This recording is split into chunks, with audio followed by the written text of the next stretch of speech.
তারপর আমরা লিখব হচ্ছে এম। সবাই একটু খেয়াল করো, এই যে এইভাবে করে। যারা পরে এসেছে এই জন্য আমি জুম আউট করে দিলাম।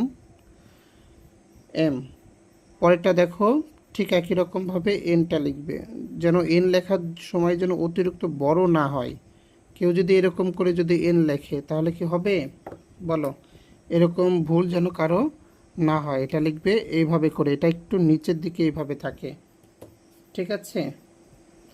ওটাও দেখো, ও তো একদম সহজ, সার্কেল দেবে এইভাবে করে, এখান থেকে শুকে এখানে মিশাই দেবে। এরপর আমরা হচ্ছে ফি, খেয়াল করো, এটাও দেখিয়ে দিই, ঠিক এইভাবে করে বিয়ের মতো করে, বিয়ের প্রথম অংশ তাই না, এই যে এইভাবে করে। আবারও দেখো, এটা ঠিক এইভাবে করে হচ্ছে তোমরা হচ্ছে লিখবে। লেখো।